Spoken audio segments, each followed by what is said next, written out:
tigilan mo yan.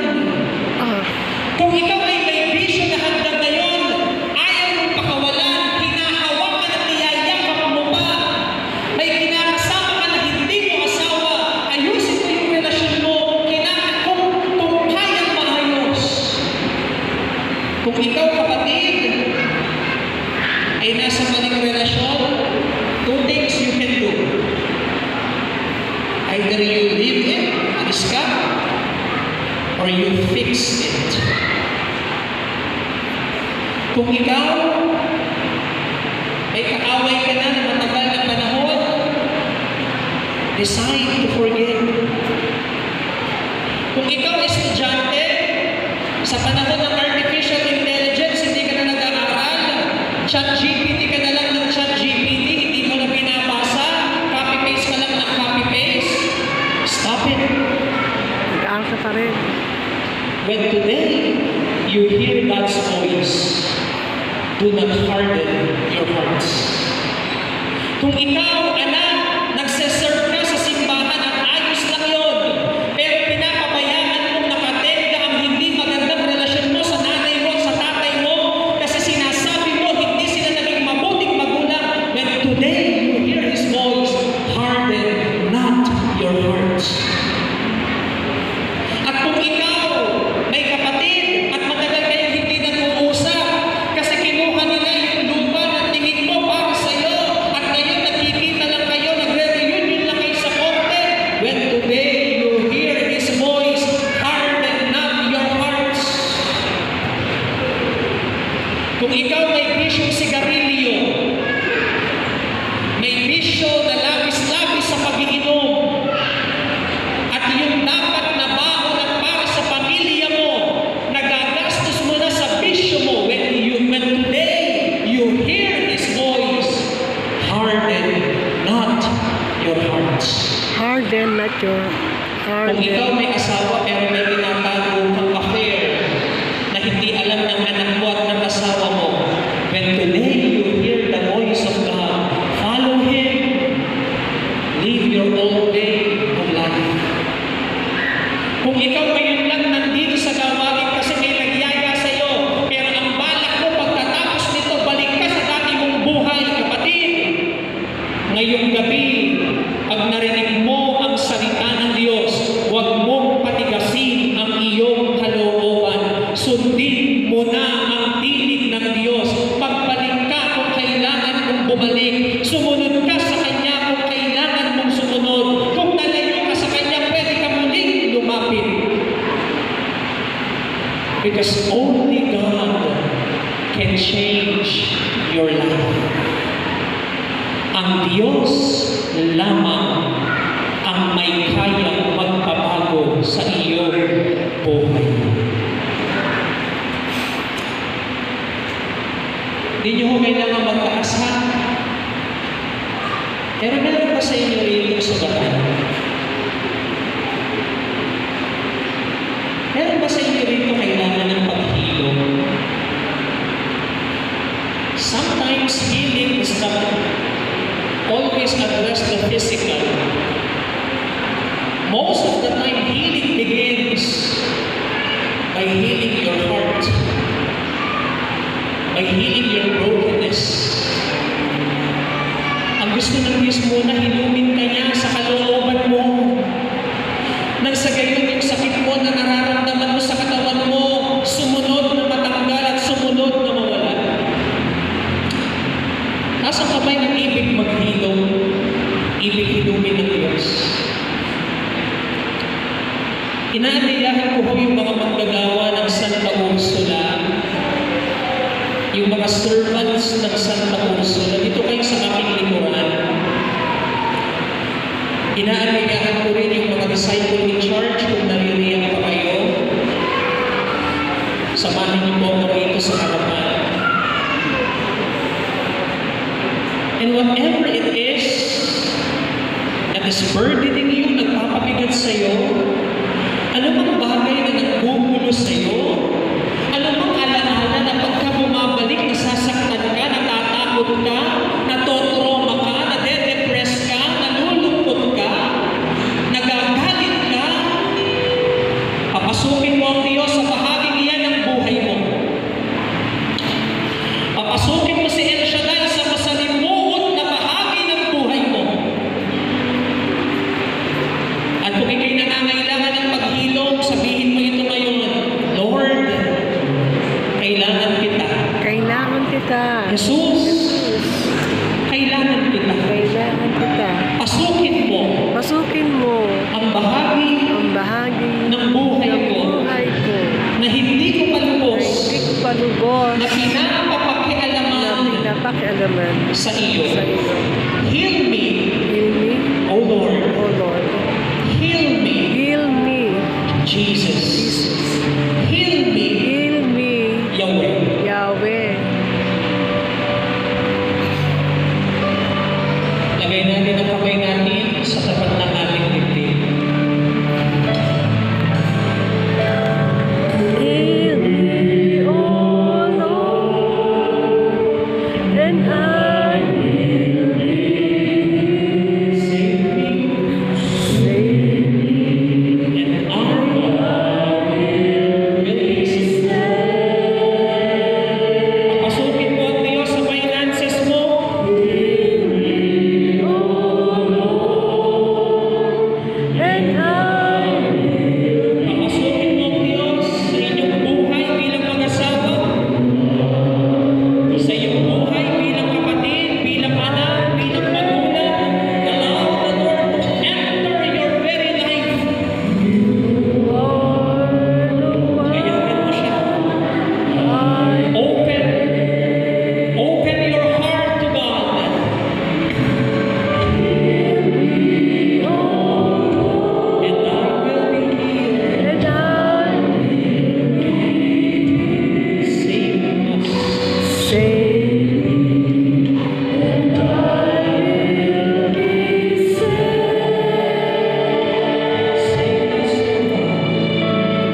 Latras. Kayo ba'y may tiwala sa Diyos? Yes.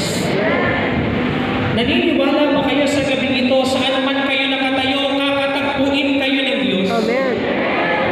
Naniniwala ka ba na sa gabing ito, dumating kang walang dala, may iuuwi kang dala-dalang biyaya? Amen. Samahan mo sa panalangin ngayon. Ama naming Diyos na makapangyarihan, ako ho'y nakikipag-isa sa pagluha, ako'y nakikipag-isa sa paghigpit, sa dasal, sa tanong ng mga kapatid kong naririto.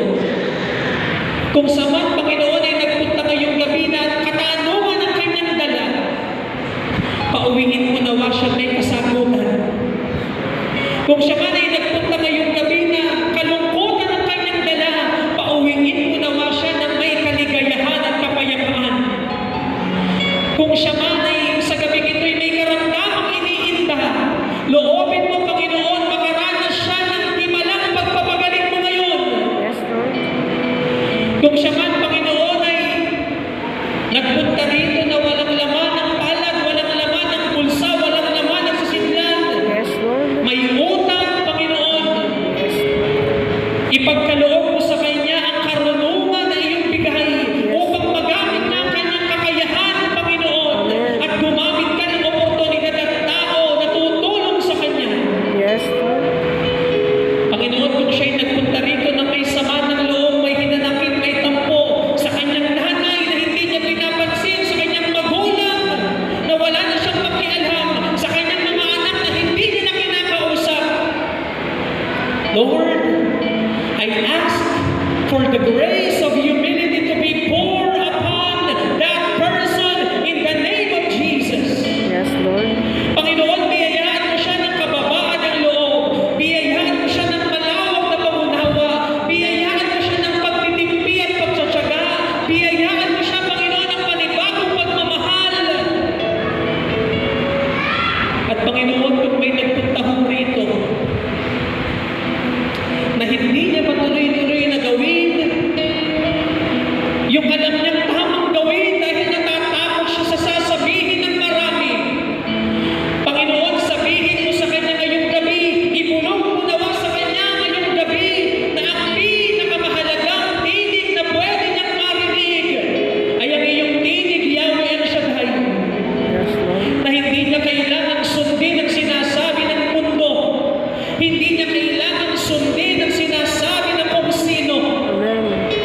Bagkus, Panginoon, ang iyong tinig na nagbibigay kapayapaan sa oras na kanyang sundin, mapapabuti ang kanyang buhay, mapapabuti ang kanyang kalusugan, mapapabuti ang kanyang pamilya, mapapabuti ang kanyang kabuhayan, mapapabuti ang kanyang ugnayan.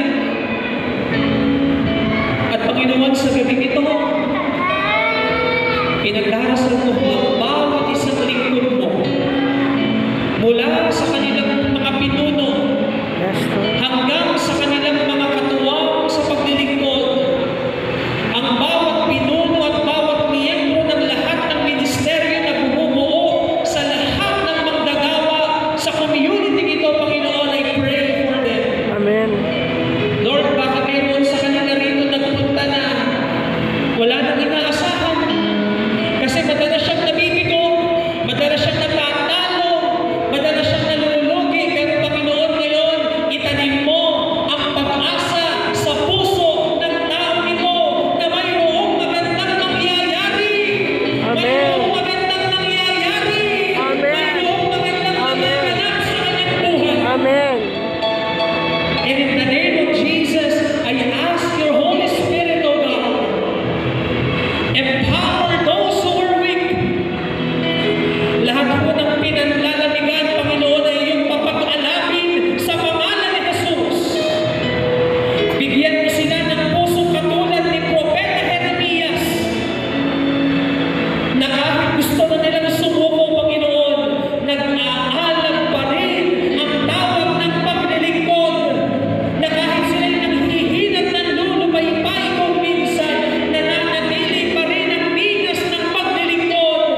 in the midst of this multitude of people. At wala kami ibang gagawin kundi magpuri lang. Yes, Lord.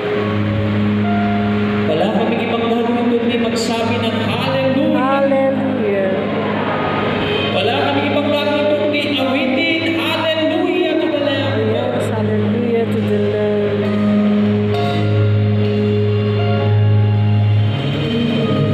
Hawak-hawak tayo ng kamay.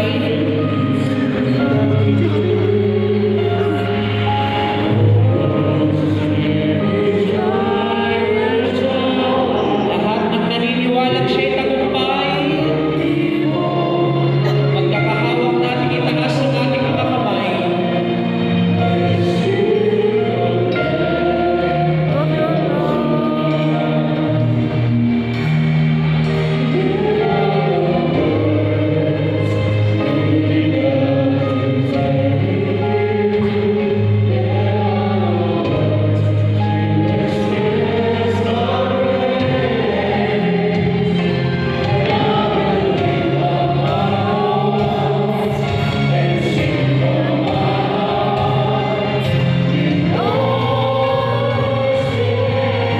Sama-sama natin siyang luwalhatin. We sing Jesus' name. Praise His name. Receive your freedom. Receive your forgiveness.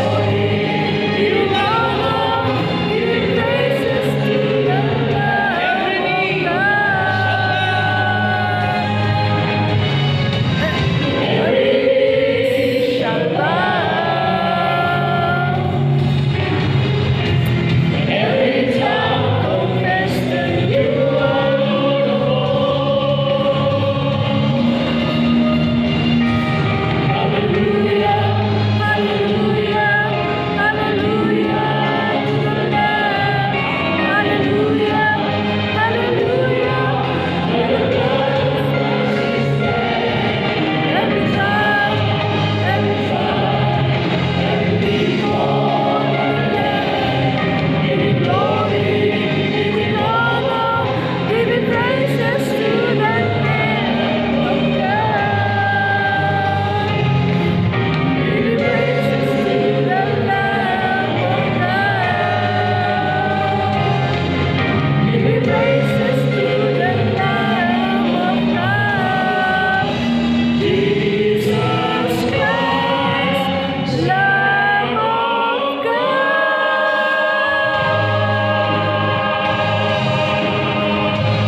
Palakpakan natin ang malakas ang Panginoon. Give Him praises.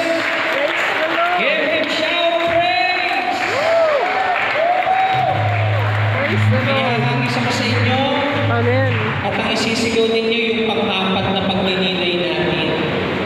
At ano yung pang-apat na pagninilay natin? Try again. Try again. Ano yung sabihin? Simple lang. Let me. When you fail in following God, do not give up. Try again. Sabihin nyo nga,